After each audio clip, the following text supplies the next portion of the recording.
तो hello guys, कैसे हैं आप लोग। मुझे उम्मीद है कि आप लोग बहुत ही अच्छे होंगे। यहाँ मैं एक न्यू एनिमे एक्सप्लेन करने वाला हूँ जो कि एक लव एनिमे रहने वाला है। एनिमे जो है एक छोटे से आइलैंड पे होता है जिसका आइलैंड का नाम ओनिकावा होता है जो जापान का एक आइलैंड है।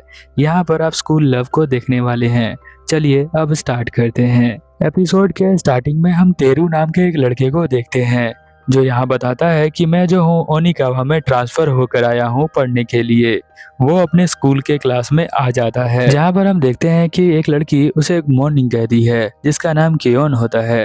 वो उसके पास आती है और कुछ कुछ बोलने लग जाती है, बट ये लड़की जो भी बोलती है यहाँ पर तेरू को बिल्कुल भी समझ में नहीं आता है क्योंकि इस आइलैंड की लैंग्वेज जो है वो अलग है। वो बहुत ही कम लोगों को समझ में आती है। हम देखते हैं कि वो बहुत सारी बातें उससे कर रही होती है बट तेरू को बिल्कुल भी समझ में नहीं आ रहा होता है कि वो यहाँ पर क्या बोल रही है। उसका दिमाग में चक्कर से आने लग जाते हैं। वो सोच रहा होता है कि पता नहीं ये क्या बोल रही है क्योंकि ये जो लैंग्वेज है वो जापान की ओरिजिनल लैंग्वेज है जो स्टार्टिंग में यूज होती थी। अब जो है लैंग्वेज चेंज हो चुकी है और ये लैंग्वेज इसे आती नहीं है उस लड़की को। तेरू हमें बताता है कि उसे जो है इसी आइलैंड पे प्यार हुआ था। अब हम देखेंगे कि आगे उसे किससे प्यार हुआ था और कैसे हुआ था। यहाँ पर वो देखता है कि क्यों जो होती है अपने गालों पर कुछ कर रही होती है। वो समझ में ही नहीं पा रहा होता है कि ये जो है क्या रिएक्ट कर रही है। तभी हम देखते हैं कि हिगा यहाँ पर आती है जो कि उसकी एक दूसरी फ्रेंड है। वो कहती है कि ये बोल रही है कि बाहर बारिश का मौसम हो रहा है। हिगा जो होती है यहाँ पर उसकी हर बात को ट्रांसलेट करके तेरू को बताती है हर जगह पर। तेरू जो होता है इस बात से खुश हो रहा होता है और साथ में उसकी लाइफ चल रही होती है अच्छे से। इधर हम देखते हैं कि तेरू जो होता है वो शाम को उसे थैंक यू कहने के लिए हिगा को एक कोल्ड ड्रिंक ऑफर करता है और कहता है थैंक यू, तुमने जो है मेरी बहुत ही ज़्यादा हेल्प करी है। फिर हम देखते हैं हिगा जो है वो कोल्ड ड्रिंक ले लेती है बट मन के अंदर सोच रही होती है कि मैं जो हूँ उसकी बातों को ट्रांसलेट इसलिए करती हूँ ताकि मैं तुमसे बात कर सकूं क्योंकि हिगा को डायरेक्टली बात करने में बहुत ही ज़्यादा शर्म आती है। तभी हम देखते हैं कि क्यों यहाँ पर आ जाती है और उसके गालों को इधर उधर करने लग जाती है और कुछ कुछ बोल रही होती है तो तेरू उसे लिखता है बट हिगा कहती है कि तुम्हें इसे लिखने की जरूरत नहीं है। साथ में हिगा यहाँ पर सोचती है कि शुक्र है कि तेरू को ये पता नहीं है लैंग्वेज, नहीं तो बहुत ही अजीब हो जाता। अब सभी का लेवल दिखाया जाता है जो कि केयोन होती है वो सबसे ज्यादा इस लैंग्वेज को ही बोलती है। हिगा जो है वो दोनों लैंग्वेज को बोल लेती है और तेरू लैंग्वेज को समझ नहीं पाता। स्कूल से वो तीनों घर जा रहे होते हैं जहाँ पर क्यों कह रही होती है कि तुमने जो है वो टीवी शो देखा जिसमें बहुत ही बड़ा एक डॉगी घूमता रहता है।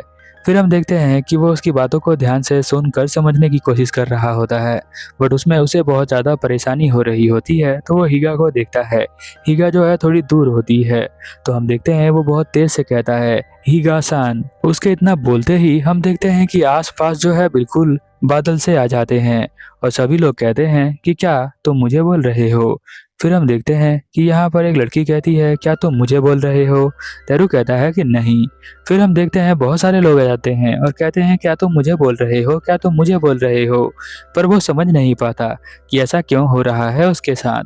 फिर हम देखते हैं कि यहाँ पर जो क्यों होती है वो बताती है कि अक्सर यहाँ पर सभी के नाम हिगा ही होते हैं। फिर हम देखते हैं कि वो दोनों स्कूल के अंदर आ जाते हैं जहाँ पर क्यों कहती है कि तुम जो हो यहाँ पर हिगा को कनाओ कहकर बुला सकते हो क्योंकि यहाँ पर जो हमारा आइलैंड है इस पे बहुत सारे नेम हिगा के ही होते हैं, तो ये जो है तुम्हारे लिए एक बहुत ही अच्छा आइडिया हो सकता है कि तुम उसके फर्स्ट नेम से उसे बुलाओ। पर जापान में आप फर्स्ट नेम से तभी बुला सकते हैं जब आप उसे बहुत ज़्यादा प्यार करते हैं। तो यहाँ तेरू जो होता है वो सोच रहा होता है अगर मैं हिगा बुलाता हूँ तो ऐसा लगता है कि पूरा शहर ज़ॉम्बी की तरह मेरे पीछे पड़ गया है, तो मुझे जो है इसे कुछ और बुलाना पड़ेगा। वो कहता है तनाका कैसा रहेगा। तो यहाँ पर केयोन कहती है कि ये बहुत ही ज़्यादा रेयर नेम है, बहुत ही कम लोग इसे यूज़ करते हैं, तुम्हें तो कनाओ ही बुला लेना चाहिए। फिर वो यहाँ से जाने लग जाता है और हम देखते हैं कि यहाँ पर जो हिगा होती है वो सोच रही होती है और आराम से कहती है कि तुम मेरे फर्स्ट नाम से मुझे तुम बुला सकते हो क्योंकि इस आइलैंड पर फर्स्ट नेम जो है सभी का डिफरेंट होता है बट लास्ट नेम अक्सर सभी का सेम ही होता है। फिर हम देखते हैं कि यहाँ पर क्यों जो है ये आइडिया देती है कि तुम इसे कनाना बुलाना। फिर हम देखते हैं कि वो बहुत ज़्यादा शर्मा रही होती है हिगा क्योंकि फर्स्ट नेम से बुलाएगा तो इसका मतलब हुआ कि वो उससे प्यार करता है। अब वो शाम को जा रहे होते हैं तो यहाँ पर वो सोचता है कि फिर से मैं हीगा को बुलाता हूँ, बट वो एकदम से चुप हो जाता है क्योंकि उसे याद आता है कि अगर मैंने हीगा बोला तो पूरा शहर उसके पास जोम्बी की तरह पीछे पड़ जाएगा। इसीलिए वो सोचता है कि मैं हीगा जो हूँ वो ना बुलाऊं, मैं कुछ और बुलाता हूँ। क्या कहा था यहाँ पर क्यों ने, तो उसे याद आता है कि शायद उसने कहा था कि बुलाने के लिए कनाओ, तो बहुत तेज से चिल्लाता है। तभी लोग उसे देखने लग जाते हैं और यहाँ पर एक बूढ़ी आंटी उसके पास आती है जो कि कहती है कि तुम इतने छोटे बच्चे हो पर इतना ज़्यादा रोमांटिक कैसे हो सकते हो। यानी उसने जो है कना बोला था, इसका मतलब यहाँ पर आई लव यू होता है। और यहाँ पर हम देखते हैं हीगा को जो कि बहुत ही ज्यादा दंग रह जाती है। फिर हम देखते हैं एक आंटी यहाँ पर हीगा के पास जाती है और कहती है कि तुम अपने बॉयफ्रेंड का रिप्लाई कर सकती हो। हीगा यहाँ पर कहती है कि वो मेरा बॉयफ्रेंड नहीं है, वो तो ऐसे ही बोल रहा था। फिर हम देखते हैं कि यहाँ पर वो दोनों आगे आ जाते हैं। ये बात यहीं पर ख़त्म हो जाती है। यहाँ पर जो तेरू है वो बताता है कि मैं कुछ दिन पहले ही यहाँ पर आया था, अब मेरे साथ क्या क्या हो रहा है यहाँ पर। वो देखता है एक बच्चा यहाँ पर रो रहा होता है, वो उसके पास आता है और उसे चॉकलेट देने का ट्राई करता है, बट देते हुए वो बच्चा और ज़्यादा रोने लग जाता है। फिर हम देखते हैं कि यहाँ पर जो हमारी केनाओ और हीगा दोनों आ जाती हैं। यहाँ पर जो हमारी केनाओ होती है वो उसे पकड़ती है और कहती है तुम बहुत ज़्यादा दर्द में हो, मैं तुम्हारा दर्द अभी यहीं पर मिटा देती हूँ, लगता है तुम्हारी मम्मी यहाँ से चली गई है। वो उस बच्चे को हक करती है और वो कहती है माँ बूया माँ बूया। अब यहाँ पर तेरू जो होता है वो और ज़्यादा कंफ्यूज हो जाता है, वो माबूया का मतलब क्या होता है।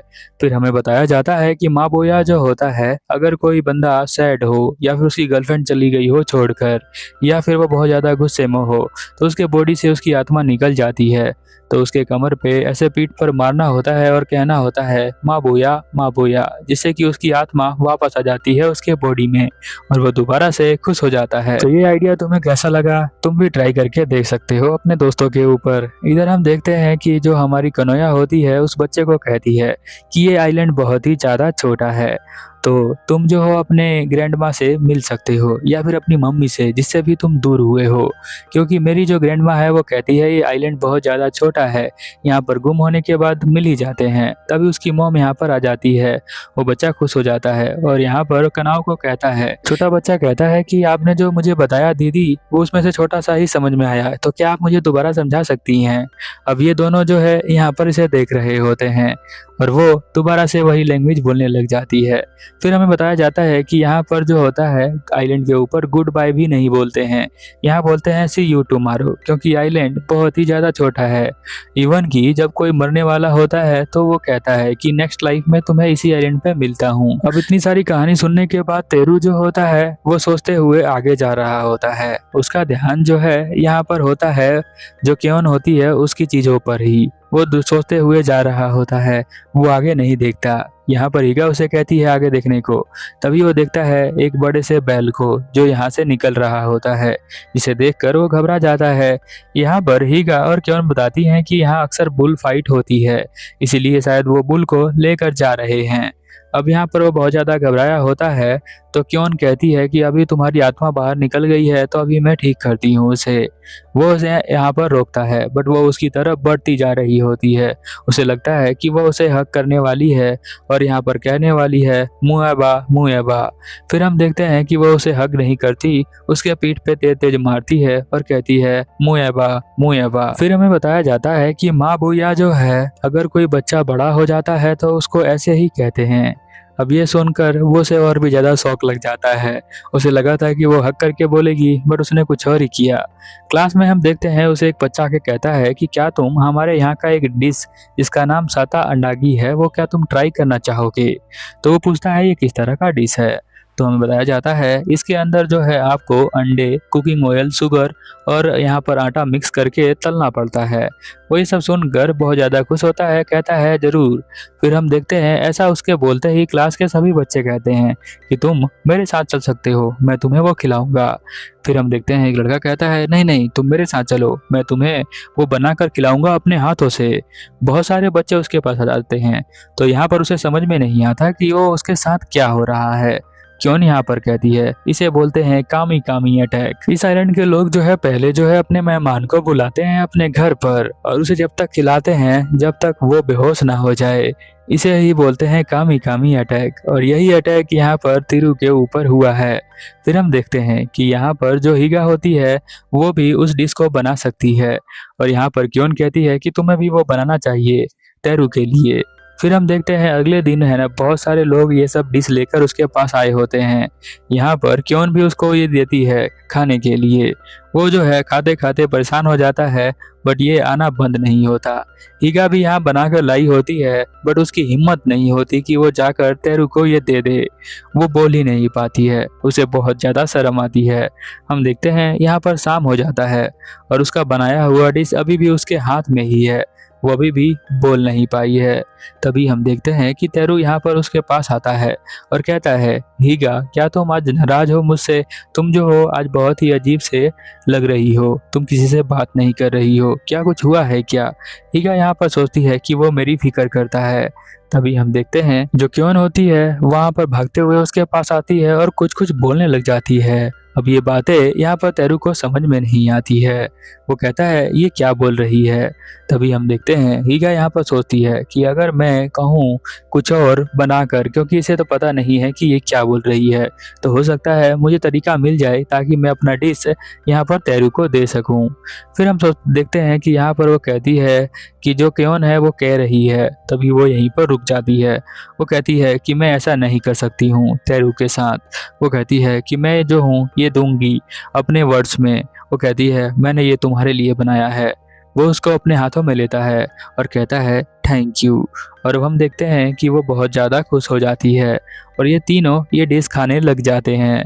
अब हम देखते हैं कि स्कूल के बाकी बच्चे भी इसके लिए डिश लेकर आए होते हैं, यानी अदर क्लास के बच्चे भी। फिर हम देखते हैं थोड़ी देर बाद अदर स्कूल के बच्चे भी आ जाते हैं और पूरा का पूरा शहर यहाँ पर आ जाता है तेरू के पास ये सब खिलाने के लिए। अब वो कहता है सभी को थैंक यू, पूरे आइलैंड को थैंक यू, जितने भी रहने वाले बंदे हैं यहाँ पर सभी को थैंक यू। ये एपिसोड यहीं पर ख़त्म हो जाता है, तो आप प्लीज़ कमेंट करें। मिलते हैं अगले एपिसोड में। Over and